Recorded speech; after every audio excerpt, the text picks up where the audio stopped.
What's up, everybody? Welcome back to the YouTube channel. We are finally back in London for the last 4 weeks of lockdown. I actually moved back home to my mum's because it was the only place that I could train. I was very fortunate enough to be training in a gym for the last 4 weeks, which is why I had to make that sacrifice of leaving my girlfriend, leaving my London house for the month. And then just so I can make my dream work and just keep training. So we've now completed that month segment. Lots of things have happened in that time. Obviously, we've been drip feeding videos out to you guys. So now it feels good to get a current video out, and it feels good to actually talk to the camera a little bit. But we've got updates for you guys. We've got show dates for you guys, and we're going to talk through them right now. I'm not going to do these are my show dates and then make you wait to the end video. I'm going to tell you them right now. I'm going for that pro card. I am going for the IFBB pro card, something that I tried to get last year and failed, or 2019 and failed, and I realized I needed that size to try and match those guys. Due to the rules in England, or in Two Bros, or in IFBB, you have to compete once in your country of residence. That means, for me, that's England, of course. We're here in England. Which means that on June 4th, I will be doing a regional qualifier. I think it's in Watford. I'm not 100% sure of the name of it. Not off the top of my head. I'll be doing a regional qualifier. I have to do that in order to do pro qualifiers. So any of you guys looking to compete for IFBB Pro card in England, you have to compete in England in a regional first. Once you've competed there, you can then go around the world and do your pro qualifiers. That's a given. That's a tick in the box. We are doing that. We're going to win that. We're going to do the best that we can to win that and win the overall there. Because ultimately, that should be my expectation of that, is to win that and win the overall. If you're not winning a regional and then winning the overall at a regional, how do you expect to go win a pro card? I won the overall last year, or in 2019. So I'm hoping that with the added size, it should be a win again. From there, a week later to 10 days later, I'm going to be flying to Ukraine, and we're going to be doing our first pro qualifier. This is the first opportunity that I do have in Europe, and the one that I could do. There are some that are in Vancouver, in Mexico, which would be bloody lovely to fly out to, but also bloody expensive. So I'm probably not going to be able to afford to fly around those ones. So Ukraine was the first one. It happened to be a week after that first one. So we've got a 16-week cut into that first regional. Then it'll be 17 weeks until that Ukraine one. We've then got another month after that to wait until the Portugal Pro Qualifier, which is actually an amateur Olympia. Now, in an amateur Olympia, you win your class, you go to the overall.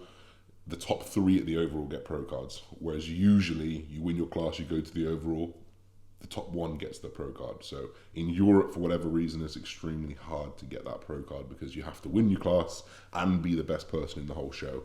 Whereas in the amateur Olympia, you can be the top 3 in the whole show and you get your pro card. So there's more opportunities for pro cards, but because of that, more people go to that amateur Olympia in Portugal. Especially with this Portugal, it's really accessible for everywhere. Literally the whole of Europe can get there pretty easy. Ukraine's a little bit further out, but also seen as a weaker show.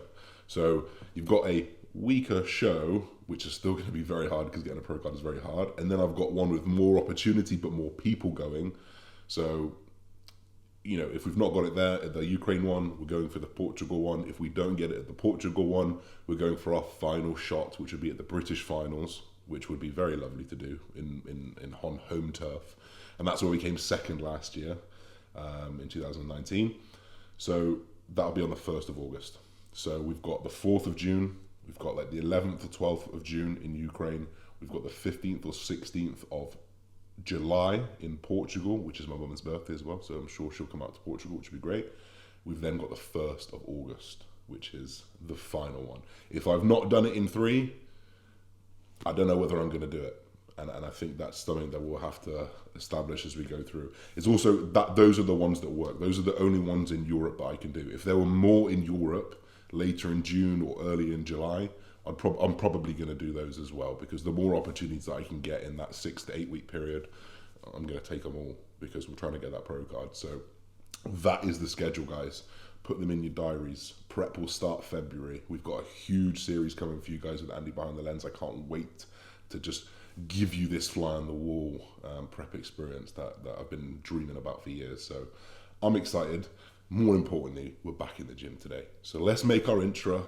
Let's get tasty. Get the pre-workouts in, and let's go train.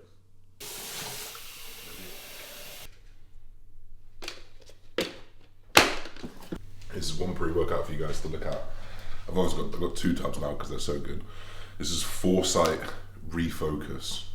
And for whatever reason, when I stopped caffeine for about 3 weeks, when I came back from that, drinking my normal pre-workouts, it gave me a bit of anxiety, a bit of pressure across my chest because the caffeine was quite high and the stimulant was quite high, so I really wanted to look for something that was a little bit lower in stimulant. Also knowing that in 2 months' time, when it's February and we get to March and April, I'm going to be hammering stimulants because I'm going to be absolutely wrecked from prep. But this was a really, really good option. There's 100 milligrams of caffeine in here. There's also things in here like cognizin, and we know that cognizin gets better and better each time you use it, and I swear to God, every time I've used this, it's been better than the last time. I've been really enjoying it because that caffeine is just straight out your system within 6-7 hours, and it's only like 50 milligrams, so good pre-workout. Let's get to the gym. Oh, it feels good to be back. It feels good to be back. We're in for a pull session today, so this is actually my second pull session of the week. We changed the split slightly, which we'll go into in another video. But we're on a pull session. We've got no lower back loading or anything. We're just gonna work through the motions.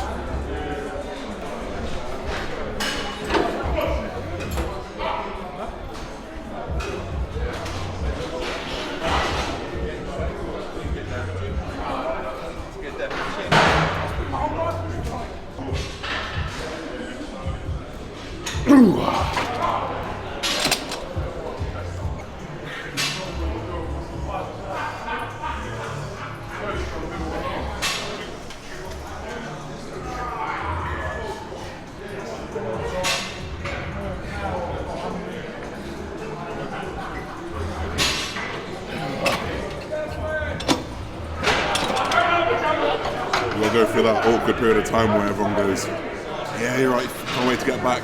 Yeah, I've been training though. Yeah, I've been training in the gym though.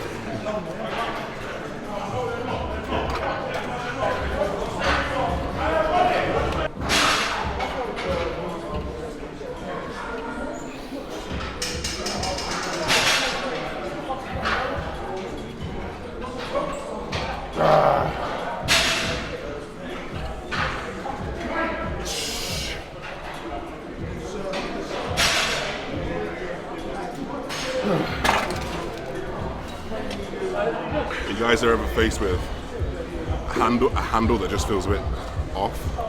Like, where'd you hold this handle?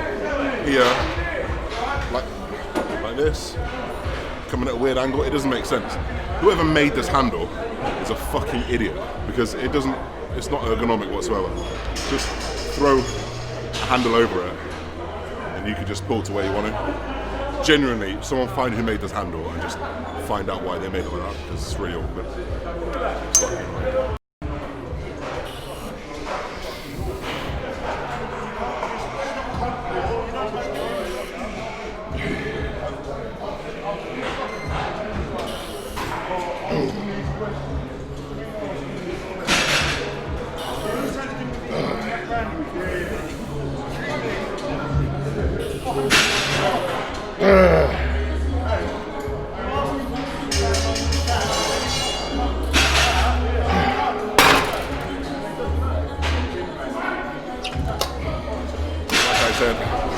There's no chest, there's no spinal load on this, so there's no RDL, there's no deadlift, there's no bent over row.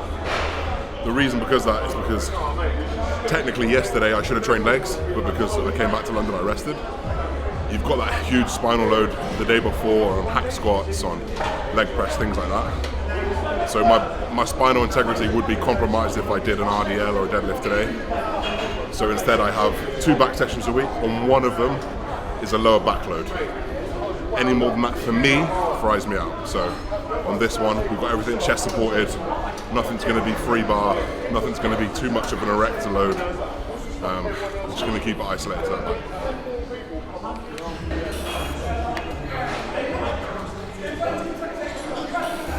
Whoa.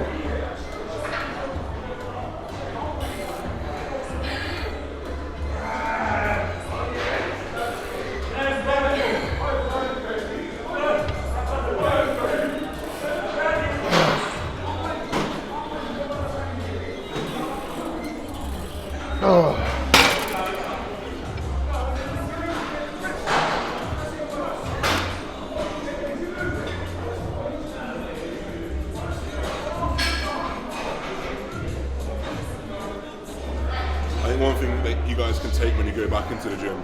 And you might be doing it already, and if you are, then great. This is the chance to reset those numbers. This is a chance to forget what you did before, nail the form. On this, I did get to that point where I was chasing weight, and you will get there again. And I'm sure you guys know, you get to that point where you chase weight a little bit. But now we've had this kind of 4-week reset. Forget the numbers, focus on that form, and then hold yourself accountable for the next 3 months, and you're gonna have some serious gains. So that's one thing on this. 10 kilo down on that top set, but just such a bigger connection through that lat. And then we know when we're back onto the top sets that we were on before, form is way better, connection is way better, hypertrophy is much better.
I just pulled a rib.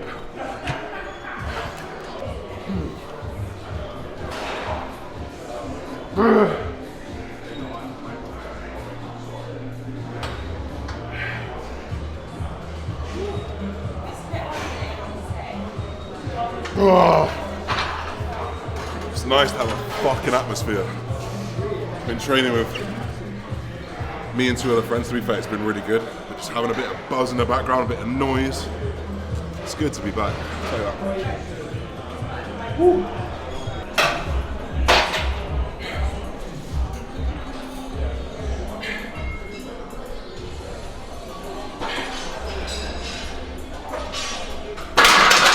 Forget how shit this machine is.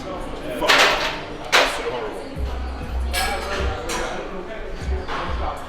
You can see, whenever you use a machine, film it from the side and you're going to see. You're going to see me from the side, I'm going to go like this, and I'm going to be forced to internally rotate just because of the way the mechanism is set up. Obviously being slightly taller as well. When I stand on it normally, I'm here, just right on my gut, where you don't want to be loading up 65 kilos. So then you've got to slide down to make it comfortable, and then you lift them up and you're internally rotating.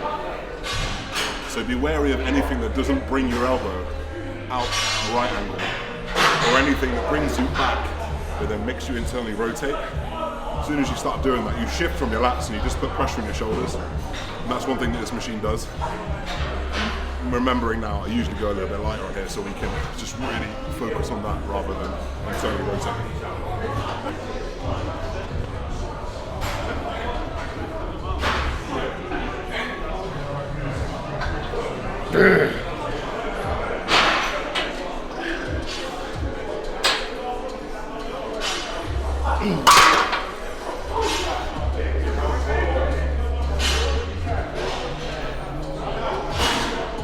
All done. I'm gonna smidge on the delts. Obviously I've changed my split. I'm doing push-pull legs, but we'll go into it another day, but I've got a little bit of a kissing of the delts every other session. Got to keep them growing, got to keep that signal going, got to keep that frequency high. So this is definitely one of my favourite shoulder exercises. It's literally going to be a case of lining the cuff up with a cable up with what's going to put you in the lengthened position, which is fully coming across, fully adducting and pulling pressure here. So really it's going to be anything that's lining anything that's lining me up to pull me back this way is going to be perfect. And you can tell if the cable was up high, you'd be pulling at a weird angle. If it's too low, you'd be pulling a little bit low. But usually just above knee height, you're just going to fully extend on these short cable stack.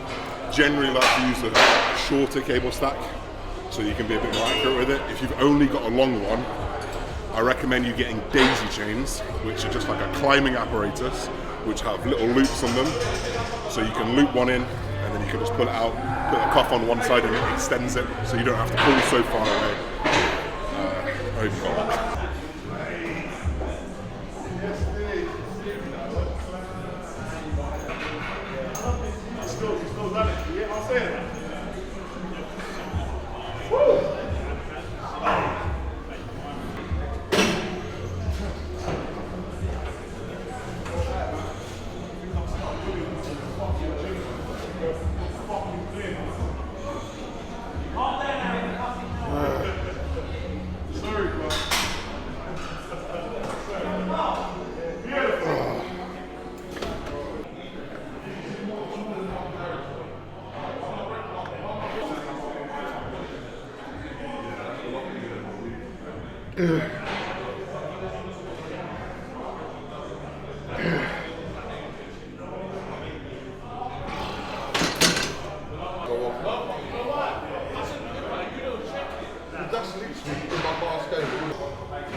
First session back after lockdown. It feels good to be back. The one thing that I missed, obviously I've been training, the one thing I missed, I was saying, was just that atmosphere, that little buzz in the background, that little noise of someone else grunting, that looking around and seeing people train hard. That's a feeling that I miss, and that's a feeling that I absolutely love as well. So I'm excited to bring you some more content to the channel. We've got, I'm going to go through my whole training program, maybe the next video or in the next couple videos.